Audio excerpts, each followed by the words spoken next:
ఒక తల్లయ్యుండి మా అమ్మకి చిన్న విషయం ఎందుకు అర్థం కావట్లేదో నాకైతే తెలియట్లేదు. అదే విషయం మనసులో పెట్టుకుని పదే పదే నేను బాధ పెడుతుంది. కడుపున పుట్టిన బిడ్డ దూరం అయితే ఆ బాధ ఎలా ఉంటుందో మనకి తెలుసు కాబట్టి ఎవరూ లేని భూమిలో మన పాపని మనం చూసుకుంటున్నాం. మా అమ్మకు నేను చెల్లి ఇద్దరమే ఉన్నాం. అందుకే కడుపు కోత బాధ తెలియకపోవచ్చు, కానీ తను మాత్రం బాధపడుతుంది, భయపడుతుంది మన కోసమే.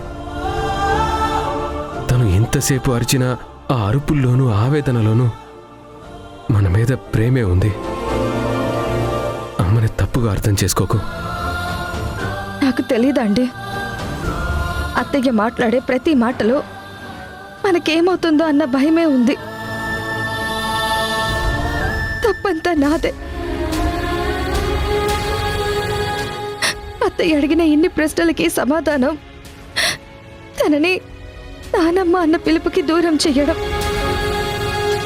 ఆ పిలుపు పిలిచేవాళ్ళు ఉండుంటే ఈరోజు వాతావరణం వేరేలా ఉండేది. పర్లేదండి, అత్తయ్య ఆవేదనని నేను అర్థం చేసుకోగలను.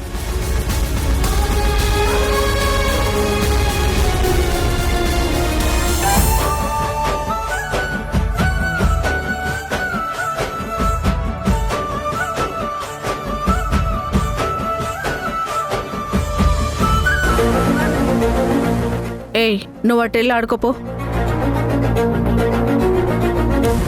ఏంటి, ఆ సంధ్య రాగానే నా మీదే చెప్తావా? నేను వాళ్ళు కాదు అని చెప్పిన తర్వాత కూడా వచ్చింది వాళ్ళే అని చెప్తావా? అవునే, వచ్చింది వాళ్ళే, నీకోసమే వచ్చారు. అంత మాత్రాన నిజం చెప్పేస్తావా? నీ వల్ల నేను మొదటిసారి పోలీస్ స్టేషన్కి వెళ్ళాను. పోలీసులు నన్ను ఎంక్వైరీ చేశారు. నా అదృష్టం కొద్దీ ఇంతకు ముందు నాకు వాళ్ళకి ఏ సంబంధం లేదు కాబట్టి నేను క్షేమంగా బయటకొచ్చాను. కానీ నువ్వు ఆ సంధ్యతో కలిసి నన్నే ఇరికిస్తావా? చూస్తానే ఇక మీదట. ఇక్క నుంచి నువ్వు ఎలా బయటపడతావో అది చూస్తాను. ఎలా సంతోషంగా ఉంటావో అది చూస్తాను. దిక్కుముక్కు లేని దానివి. నీకు నా అనేవాళ్ళు ఎవరూ లేకపోతే నా ఆశ్రమంలో ఉంటున్నావు. కానీ నా చేతులతో నీకు వండి పెడుతున్నానే, అలాంటిది నాకే సమస్య తీసుకొస్తావా? నిన్ను తిట్టను, కొట్టను. ఎలా టార్చర్ పెట్టాలో అలా టార్చర్ పెడతాను.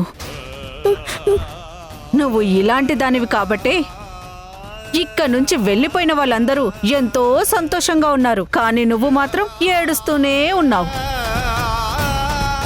ఎన్నాళ్ళైనా నువ్వు ఏడుస్తూనే ఉండాలి. నువ్వు పోయి పోయి నాతో పెట్టుకున్నావు.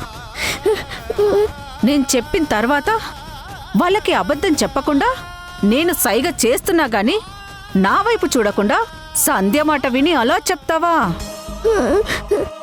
ఏంటి, ఆ సంధ్య వచ్చి నిన్ను కాపాడుతుందా? నన్ను పోలీసులకు పట్టిస్తావా? చెప్తా నీ సంగతి. నీకు రోజు భోజనం పెట్టేది నేను. ఆ సంధ్య నీ వెనక ఉందని, ఇన్నాళ్ళు నీకు తిండి పెట్టానన్న విశ్వాసం కూడా లేకుండా పోలీసులకి సంధ్యకి నిజం చెప్తావా? చెప్తా నీ సంగతి.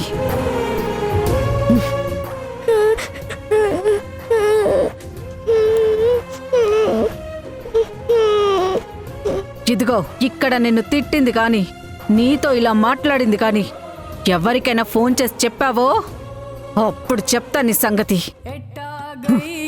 శివ శివ నీవన్నీ వింత ఆటలే, పుట్టుక చావు యాతనాను రాసేను దుటి రాతలే, నింగి నేల అందరికొక్కటే వందాలోచనలెందుకు, బందీయే ప్రతి మనిషి బంధాలోని బాధకు, మోదమొకటే వేదనొకటే జనులకి జగతిలో, ఎట్టాగయ్యా శివ శివ నీవన్నీ వింత ఆటలే.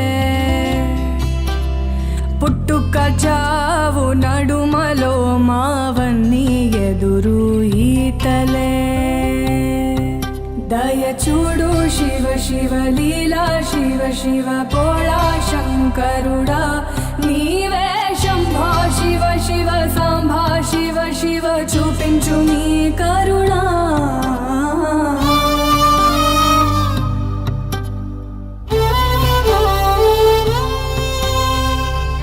ఎట్టాగయ్యా శివ శివ నీవన్నీ వింత ఆటలే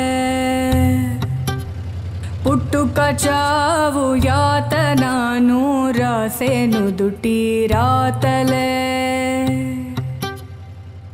నింగి నేల అందరికొకటే వందాలోచనలెందుకు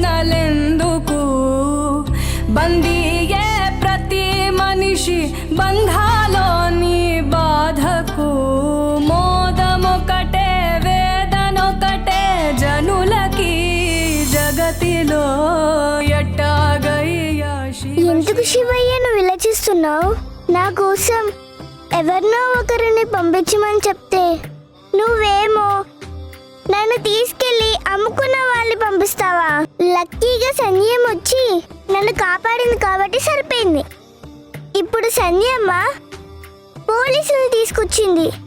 ఇందులో నా తప్పేముంది? ఆయమ్మ నన్ను పెద్ద పెద్ద మాట్లాడుతుంది. నాకు భయమేస్తుంది శివయ్య. అందరికీ అన్నీ ఇచ్చే నువ్వు నాకెందుకు శివయ్య ఇలాంటి కష్టాలన్నీ ఇస్తున్నావు? నేనేం తప్పు చేశాను?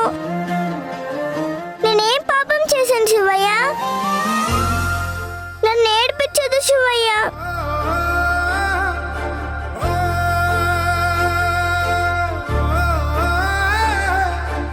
ఏమ్మా భూమి? పెద్దయ్య చూడు పెద్దయ్య, శివయ్య ఏం చేస్తున్నాడు? నన్ను ఏడిపిస్తున్నాడు. నువ్వైనా శివయ్యకి చెప్పు. ఆ రోజు నువ్వే చెప్పావు కదా, ఎవరు లేని వాళ్ళకి ఈయనే దిక్కు అని చెప్పావు.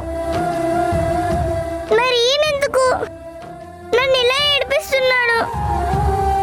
ఆయన ఎప్పుడూ బాధ పెట్టడమ్మా, నీ మొర వింటూ ఉంటాడు. ఆయన వట్టి భోళా శంకరుడమ్మా. దోసెడు నీళ్లు పోస్తేనే కరిగిపోతాడు. అలాంటిది నీ కన్నీళ్ల కరగడా?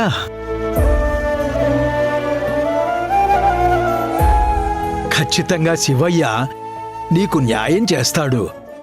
నిన్ను ఎక్కడికి చేర్చాలో అక్కడికే చేరుస్తాడు.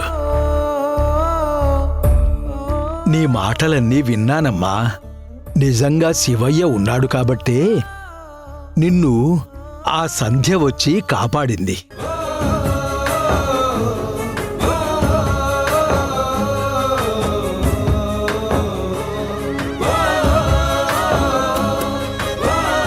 పైకి మూడో కన్ను మూసుకొని ఉన్నట్టు కనపడతాడు గాని ఆయన కళ్ళు తెరిచి అన్నీ చూస్తాడు. ఈ సృష్టిని కంటికి రెప్పలా కాపాడే ఆ పరమశివుడు పసిదానివైన నిన్ను కాపాడడా? అంతా ఆయన మీద భారం వేసి నువ్వు వెళ్ళమ్మా. నీకు అంతా మంచే జరుగుతుంది.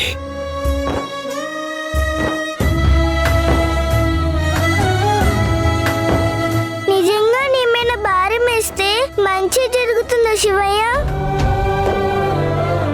అయితే నాకు ఏ సమస్య రానివ్వద్దు. నన్ను ఏడిపించదు శివయ్య. నాకు నువ్వు తప్ప ఇంకెవరున్నారు శివయ్య? శివయ్య నన్ను ఏడిపించొద్దు, సరేనా?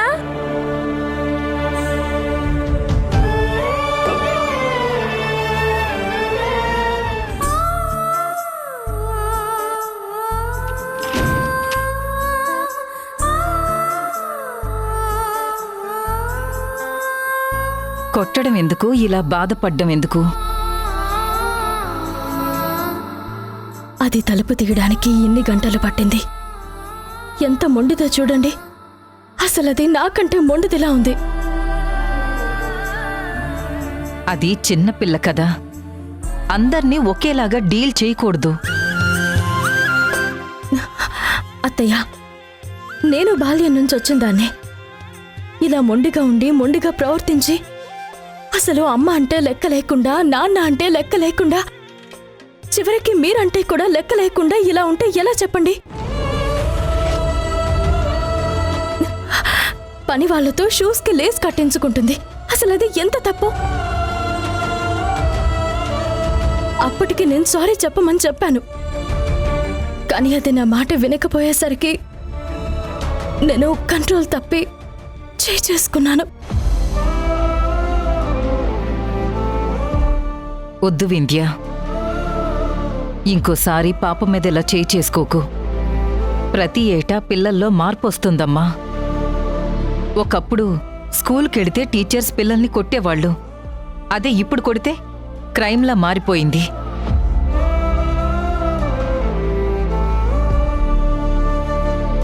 టీచర్సే కాదమ్మా, పేరెంట్స్ కూడా కొట్టినా అంతే. అంతెందుకు, అమెరికాలో కూడా మదర్ సైడ్ నుంచి కానీ ఫాదర్ సైడ్ నుంచి కానీ ఏదైనా ప్రాబ్లం వస్తే 911 అనే టోల్ ఫ్రీ నెంబర్కి కాల్ చేయమని చెప్తారని చెప్పి నీకు తెలుసు కదా.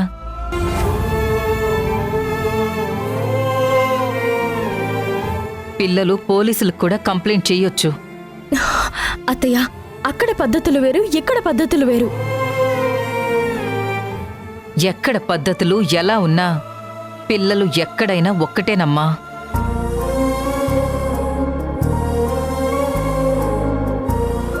నువ్వు తల్లివి, తిట్టొచ్చు కొట్టొచ్చు, తప్పులేదు. కానీ ఇన్ని గంటలు అది రూంలోకి వెళ్ళి తలుపు తీయలేదు అంటే తన మనసు చాలా బాధపడుంటుంది. నువ్వు నీ కూతురు గురించి చాలా తక్కువ అంచనా వేస్తున్నావు. నీ కూతురు నీకంటే నాకంటే నా కొడుకు కంటే చాలా మొండిది. నచ్చితే ఎంత దూరమైనా వెళుతుంది, నచ్చకపోతే ఏమిచ్చినా తీసుకోదు.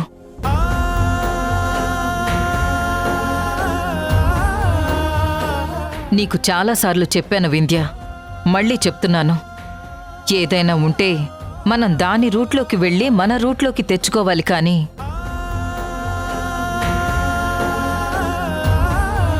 ఒక్క రోజులోనో ఒక్క రాత్రిలోనో మన వైపుకు రావాలి, మనం చెప్పిన మాటే వినాలి అంటే వినదమ్మా. ఇంకొక్కసారి మా అమ్మ పైన చేయి చేసుకోకు. నువ్వు కొట్టింది నీ కూతుర్ని కాదు, మా అమ్మనే.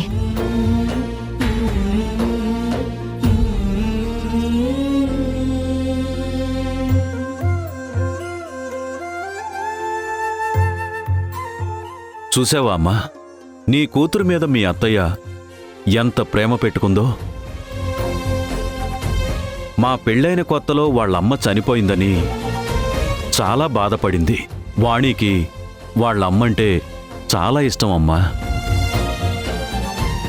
వాళ్ళమ్మ చనిపోయిన తర్వాత మళ్ళీ కోలుకొని యథాస్థితికి రావడానికి దాదాపు 4-5 సంవత్సరాలు పట్టింది.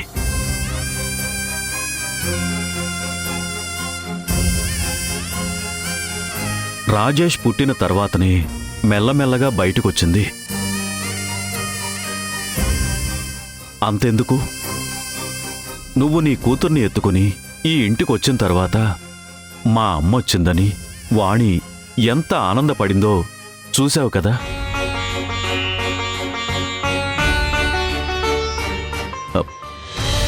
ఇంకొక్కసారి కొట్టకమ్మా, నాకు కూడా బాధేస్తుంది. ఎంత కాదనుకున్నా నా మనవరాలు ఈ ఇంటికి ఏకైక వారసురాలమ్మా. అదెప్పుడు నవ్వుతూ ఉండాలి.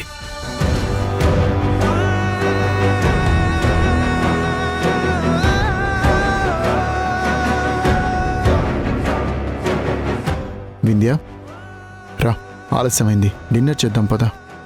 ఏమండి, నాకు చాలా భయం వేస్తుందండి. ఎందుకు భయం?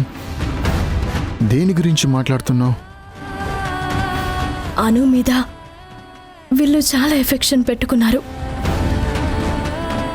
అది ఎప్పటికైనా మంచిది కాదండి. ఏంటి వింధ్య అలా ఆలోచిస్తావు? మనం తనకి దూరంగా అమెరికా వెళ్ళిపోయామని ఇన్ని రోజులు మనతో మాట్లాడకుండా ఉన్న మా అమ్మ ఎవరి మీద ప్రేమ చూపిస్తుంది? తన మనవరాలి మీదే కదా.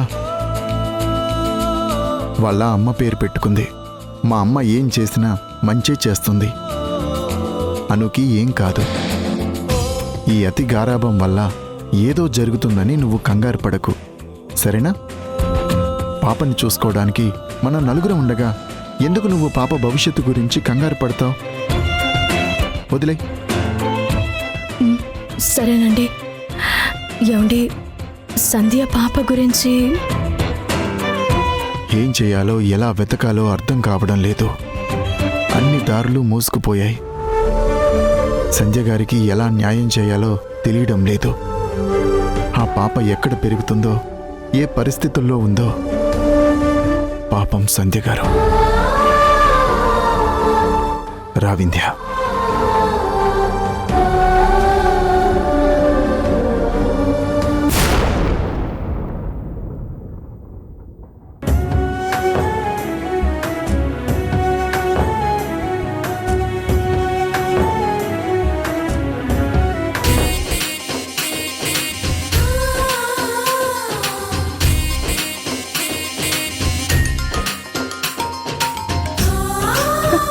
భూమి,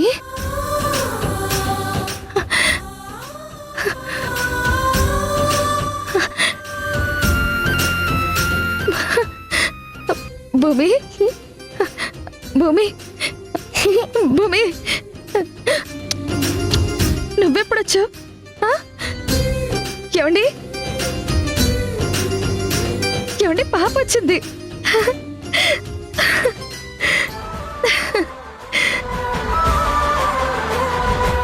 ఏమండి, పాప, మన పాప వచ్చిందండి. సంధ్య, సంధ్య, పాప.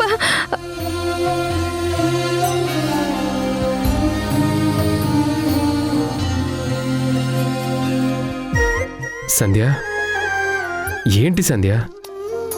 దిండును పట్టుకొని పాప అంటున్నావేంటి? పాప లేదా? సంధ్య, టైం కాని టైంలో పాప ఇక్కడికి ఎందుకు వస్తుంది? అసలు నువ్వేం ఆలోచిస్తున్నావు?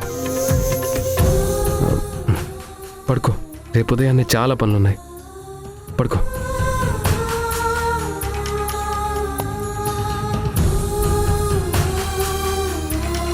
భూమి అనుకున్నాను.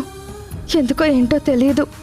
ఆ రోజది నా ఒళ్ళో పడుకున్న దగ్గర నుంచి నాకు దానికి ఏదో తెలియని బాండింగ్ ఉన్నట్టు అనిపిస్తుంది. ఆశ్రమంలో అంతమంది పిల్లలున్నారు. నేను ఇన్ని సంవత్సరాల నుంచి చాలా మంది పిల్లల్ని చూశాను. కానీ ఏ పాపను చూసినా కలగని ఫీలింగ్ భూమిని చూస్తే ఎందుకు కలుగుతుంది? ఎందుకో భూమిని పదే పదే చూడాలనిపిస్తుంది. దాన్ని ఎత్తుకోవాలనిపిస్తుంది. కుండలకి హత్తుకోవాలనిపిస్తుంది. ఆ పాపకి నాకు ఏం బంధం ఉండుంటుంది?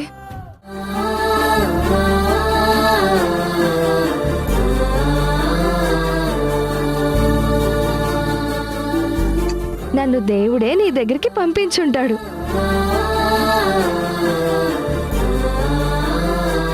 భూమికి పుట్టినరోజు శుభాకాంక్షలు.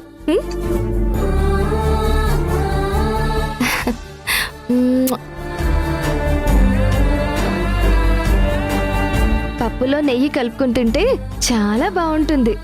సరే, వేయండి.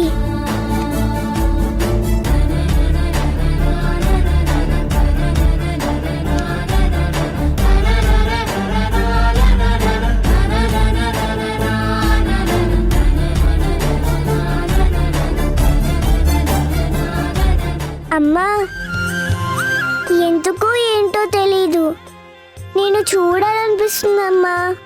నేను చూడగానే నా కష్టాలన్నీ తీరిపోయినట్టు అనిపిస్తుంది.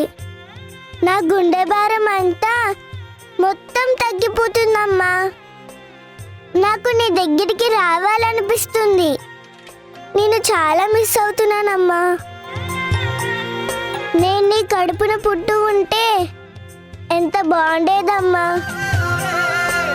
నువ్వే నాకు అమ్మవై ఉంటే నేనెంత హ్యాపీగా ఫీల్ అయ్యేదాన్నో.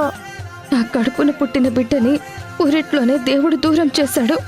అదేదో భూమినే నా కడుపున పుట్టించుంటే నేనెంత హ్యాపీగా ఫీల్ అయ్యేదాన్ని, నేనెంత సంతోషపడేదాన్ని.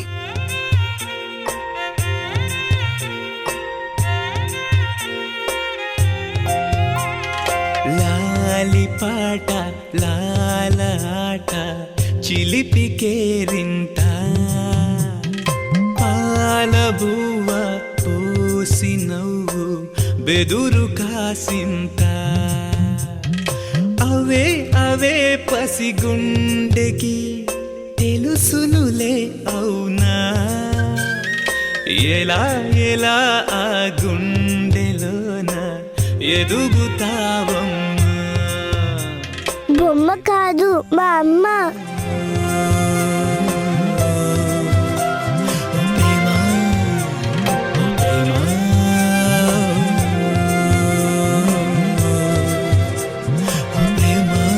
ఏమండి ఏమండి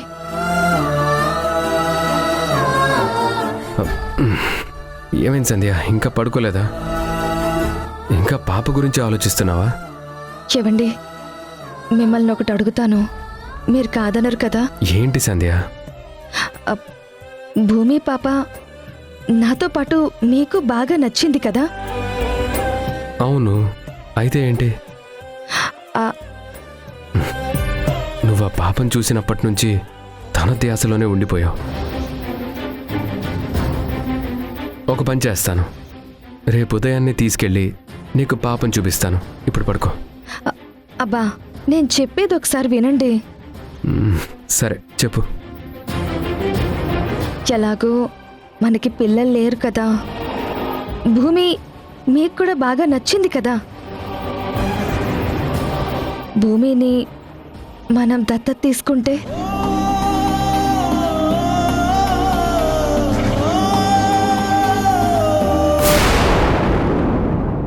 నిన్ను మీ అమ్మ కొడుతుందా? ఎంత ధైర్యం ఉంటే కొడుతుంది? ఏ వింధ్య, నువ్వు నా కూతురి మీద చేయి చేసుకున్నావు, అది తప్పు. వెంటనే అనుకి సారీ చెప్పు. మీరు దాన్ని ఒప్పించాల్సింది పోయి ఇంకా ఎంకరేజ్ చేస్తున్నారేంటి? ఏ అను, నోరు మూసుకుని తిను. అందుకే నేను ఇండియాలో ఉండనని చెప్పాను. I hate you mummy.